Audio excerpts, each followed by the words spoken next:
Yung Supreme Court naman natin, kahit na kung wala pa siyang ruling by then, kailangan niya pa rin mag-desisyon kung legal or illegal yung nangyari kay Pangulong Duterte. Kasi pag hindi siya mag-rule, yun nga, pwedeng ulit-ulitin to laban naman sa ibang mga akusado dito sa ICC trial na ito. Kasama natin via Zoom ang legal counsel po for Veronica Duterte in habeas corpus para kay dating Pangulong Rodrigo Duterte, si Attorney Salvador Paulo Panelo Jr. Makakasama po natin. Attorney, magandang umaga. Welcome po muli dito sa Pulso ng Bayan ng SMNI. Admar Vilando po, kasama si Almar Forzuelo. Magandang umaga po, Attorney. Magandang umaga, Admar and Almar. Opo, marami po ang nabigla ng tila bumaliktad o iniba ang tahak ngayon ng Office of the Solicitor General matapos pong kumabig. Willing na sila mag-depensa po sa panig po ng gobyerno ukol nga po dito sa hiling ng kampo ng ni dating Pangulong Rodrigo Duterte dyan po sa Korte Suprema. Kayo pa po ay nabigla dito or inaasahan nyo na po dahil obligado naman talaga ang OSG na maging abogado po ng gobyerno? Hindi naman tayo nabigla. Dahil nga napalitan na si Solicitor General Leonardo Guevara, gaya nga ng sabi ko, ang Solicitor General kasi, obligasyon niya naman talaga na mag-abogado para sa gobyerno.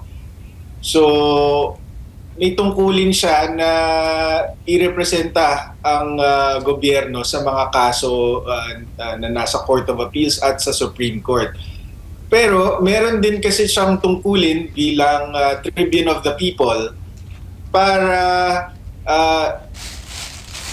i-represent yung anong tama para sa bayan. Kaya si Solicitor General Guevara, noong nag-recuse siya o umatras siya bilang abogado ng gobyerno doon sa habeas corpus petitions, consistent yun with the duty of the Solicitor General to be the tribune of the people, to serve only the best interest of the state. So, ang ibig sabihin nun, kahit na taliwas yung posisyon ng Solicitor General sa kliyente niya, yung state, pwede siyang umatras. So, itong nangyari kay Solicitor General Berberabe, prerogative niya rin ito na humarap bilang abogado ng gobyerno. In the same way na prerogative din ni Secretary Solicitor General Guevara noon na umatras. Pero ang posisyon natin, simple lang. It doesn't matter kung sino ang abogado ng gobyerno. Kahit sino pa ang mag-abogado para sa gobyerno, it doesn't matter kasi hindi mo pwedeng ipagtanggol yung hindi katanggol-tanggol. Yung pagtataksil sa bayan na ginawa ng gobyerno natin sa pamamagitan ng pagsuko ng soberanya natin at pagkanulo kay Pangulong Duterte sa ICC, hindi yan maipagtatanggol. Hindi yan pwedeng ikubli or hindi pwede nilang magpanggap, di sila pwedeng magpanggap na international cooperation yung ginawa nila. Hindi nila kayang piliin din kung kailan lang susunod sa konstitusyon. So, ang posisyon natin, tama si Soljan Guevara noon para hindi i-represent yung government sa habeas corpus petitions, pero at the end of the day, it doesn't matter. Kahit sino pa yung abogadong yan, hindi niya mapagtatanggol yung posisyon ng gobyerno. Opo, pero sa kanyang imahe, sa kabuuan, sa gobyerno po, yung pabago-bago ba ng ganitong stand ay nakasasama po?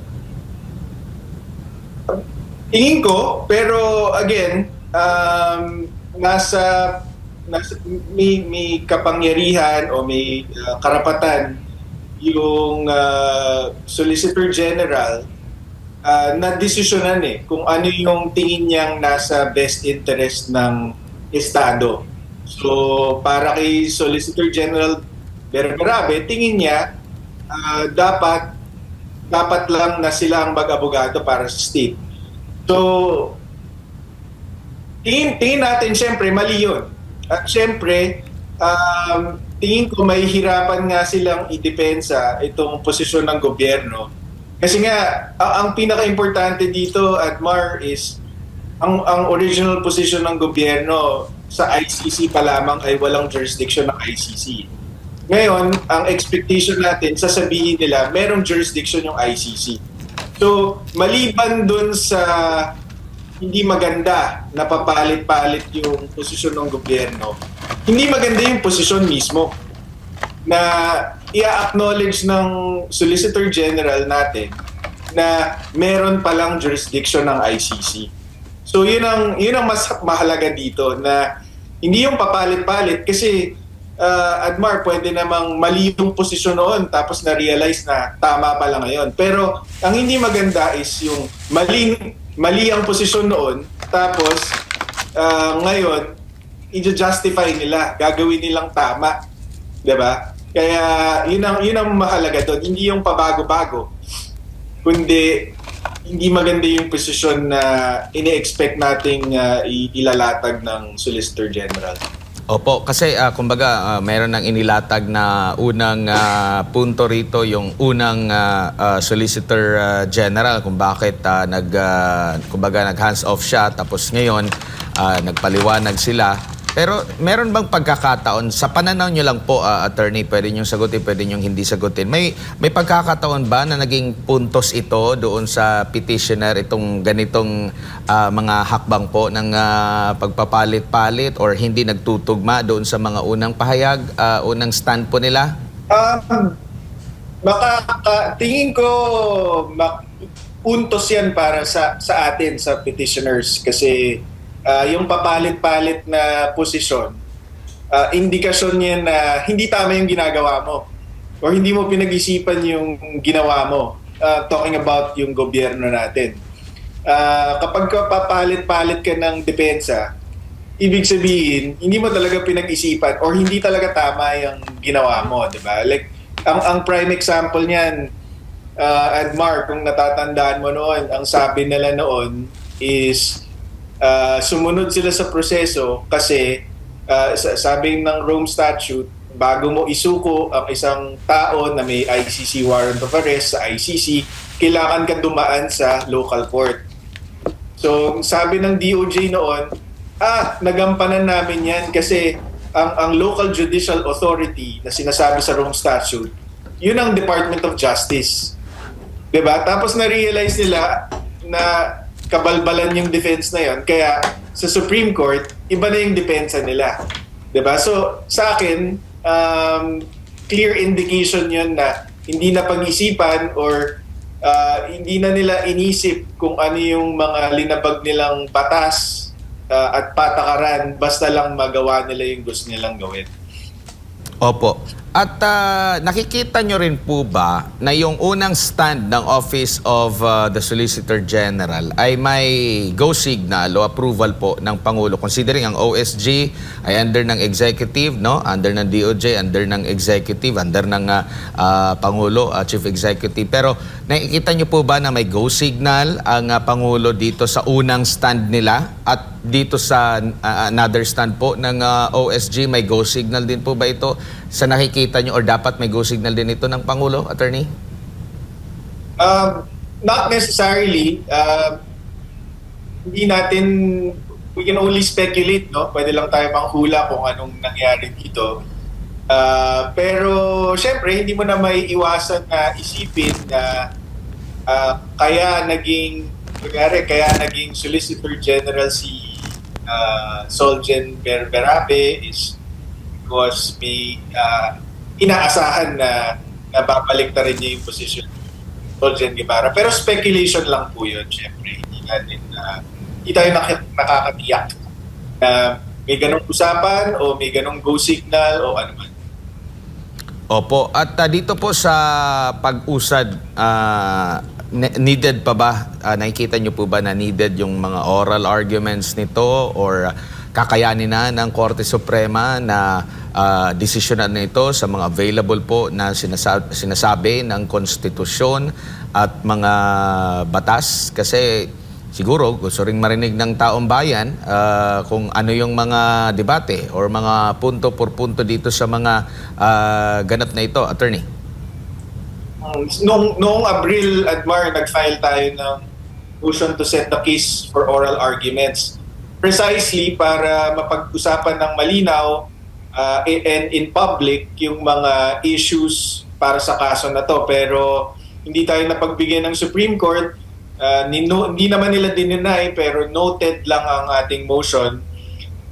Ngayon naman, ang pinakabagong development is noong November 28, noong same day na lumabas yung ICC decision on the interim release request ni Pangulong Duterte, naglabas ng resolution yung Supreme Court na inuutusan yung mga parties sa habeas corpus petitions na magsumite ng memorandum within 30 days. Tapos dun sa memorandum na inihingi sa atin ng Supreme Court, linista nila yung mga issues na dapat talakayin dun sa memorandum. So, ang inaasahan natin, pagka-submit natin ng memorandum na yun, magde-decide na yung Supreme Court. Mukhang hindi na sila maglalabas ng, or hindi na sila mag-oral arguments para dito. Mukhang yun na yun. Yung memorandum kung saan pinapadiscuss sa parties yung mga issues na in-identify ng Supreme Court, mukhang yun na yun. Attorney, good morning. Si Almar po ito. Sir, gaano po ba kabigat yung kaso ng ating dating Pangulo kung ikukumpara kasi natin sa ibang bansa like dito sa Brazil, isang raid lang, maraming patay. Pero dito po sa Pilipinas, may mga nag-claim na napaslang daw yung anak nila during tukhang. Pero may mga video na naunang video na na-interview na napaslang pala yung anak nila dahil sa frat. Ano po yung masasabi po ninyo dito, Attorney? Kaya din napaka-importante ito, Almar, itong petition for habeas corpus, yung mga kritiko ng mga Duterte kasi iniisip nila na kaya natin final ito para makaiwas sa accountability si Pangulong Duterte. Hindi yun ang pakay ng petition for habeas corpus eh. Ang pakay ng petition for habeas corpus is para paniguraduhin na dumaan sa tamang proseso. So, hindi ito pag-iwas sa accountability ni dating Pangulong Duterte. In fact, willing naman siyang harapin kung ano mang kaso ang i-file sa kanya, pero i-file nila dito sa Pilipinas. Kasi tayo ang may jurisdiction sa kung ano man ang nangyari dito sa Pilipinas. So, yun lang ang gusto natin mangyari. Dumaan sila sa due process. Kung kailangan, kung meron silang iniisip na kaso laban kay Pangulong Duterte, kay Senator Bato, or kanino man, dito nila i-file. Kasi dito nangyari, wag natin isuko yung soberanya natin sa mga dayuhan. So, tungkol dun sa tanong mo, yung mga ganyang issues, mas maganda at yung mga ganyang inconsistency sa mga posisyon ng mga tumutugis sa pamilya Duterte, mas lalabas yan dito sa Pilipinas eh. 'Di ba? Hindi natin alam kung yung mga nahanap na inconsistencies, namatay pala sa frat pero ngayon representa bilang biktima ng drug war. Hindi natin alam kung aabot yan sa ICC. Pero kung dito sana ang pagdinig, di sana nalabas yan dito. Di ba? Mas madali nating yung mga abogado ni Pangulong Duterte at ng mga accused, mas madali nilang mahanap yung mga ganyan kung dito ang labanan, hindi sa ibang bansa. Sir, maiba lang ako ng konti. Nabanggit mo si Senator Bato de la Rosa kasi parang ang nangyayari ngayon, parang siya ang isusunod. Ano yung masasabi mo dito, Attorney, dun sa binanggit ng Ombudsman na meron ng warrant of arrest? Kumbaga parang nanggaling sa ombudsman yung unang anunsyo na mayroong warrant of arrest yung ating senador, si Senator Ronald Bato de la Rosa. Tama po ba na nanggagaling sa ombudsman yung gantong information, attorney? Hindi siya tingin ko hindi siya appropriate or hindi siya ano ba tawag dito? Parang nakapagtataka na galing sa ombudsman yung impormasyon since is supposed to be independent siya of the executive. Pero nandyan na yan, Almar. Ang sa akin, ang teorya ko kasi is talagang sinadyang linabas yung impormasyon na yan para si Senator Bato makapagtago at para ma-exercise niya yung remedies niya. Bakit? Kasi ang tingin ko dito, yung gobyerno natin, wala na silang political capital para ulitin ito kay Senator Bato eh. 'Di ba? Ginawa nila kay Pangulong Duterte, sinuko nila sa ICC. Anong nangyari? Nawala nila yung control ng Senado. Tapos napilitan si Pangulong Marcos na maglabas ng campaign against itong flood control project anomalies, pero nag-backfire. Puro mga kaalyado lang din nila ang lumabas na salarin. 'Di ba? Tapos bumagsak yung trust rating ni Presidente sa pinakamababang level, 20%. So, ang tingin ko dito, hindi nila afford na ulitin to kay Senator Bato. So, imbis na ulitin nila yung ginawa nila kay Pangulong Duterte, linik nila itong impormasyon na to para hindi sila mapuwersang arestuhin tapos patapon si Senator Bato. Yun ang tingin kong nangyari dito. Isa na lang siguro, attorney, on my part, bago ko ibalik kay partner Admar, sa point of view ng isang abogado, ano yung, kumbaga, parang nararamdaman mo ngayon na parang, kasi sabi ng ating mga kababayan, halos lahat, na parang hindi pala tayo ligtas sa kasalukuyang administrasyon kasi madali lang palang, kumbaga, makidnap. Yung sinasabi nilang term na makidnap yung isang dating presidente, how much more tayo na mga ordinaryong mga Pilipino? So, nasa peligro tayo ngayong mga panahon na to dahil nga sa mga nangyayari. Pero kaya nandyan yung Supreme Court. Kaya nandyan yung Korte Suprema para protektahan yung mga Pilipino sa pang-aabuso ng gobyerno. Kaya umaasa tayo na sa lalong madaling panahon magdesisyon na yung Supreme Court para mapauwi na si Pangulong Duterte tapos mapanagot na yung kailangan managot. Opo, attorney, si Admar po ito ulit, no. 2 beses na na-deny ang interim release ni former President Rodrigo Duterte dyan po sa ICC, no. At meron pang pinaka-latest ngayon, nag-submit na mula sa independent na nag-check sa kalusugan ng Pangulo bago sila maghiling ulit, no. If ever po makakuha ng paborableng desisyon itong kampo po ni former President Rodrigo Duterte dito po sa Korte Suprema, considering umusad na po itong proseso dito, nakikita nyo po ba na may tsansa na mapagbigyan yung interim release mula sa ICC? So ang talang ngayon sa pre-trial chamber ng ICC is itong request for indefinite adjournment dahil nga sa kalagayan ng kalusugan ni Pangulong Duterte. Kapag ang expectation natin doon is kapag nakita ng pre-trial chamber na wala sa tamang kalusugan si Pangulong Duterte at hindi siya makakapag-participate dito sa trial dahil masama na nga yung hindi lang yung physical pati yung mental condition niya, papakawalan siya. Yun ang request ng kampo ni Pangulong Duterte. Ngayon, kung mapayagan siya ng ICC na pakawalan siya ng ICC, yung Supreme Court naman natin, kahit na kung wala pa siyang ruling by then, kailangan niya pa rin mag-desisyon kung legal or illegal yung nangyari kay Pangulong Duterte. Kasi pag hindi siya mag-rule, yun nga, pwedeng ulit-ulitin to laban naman sa ibang mga akusado dito sa ICC trial na ito.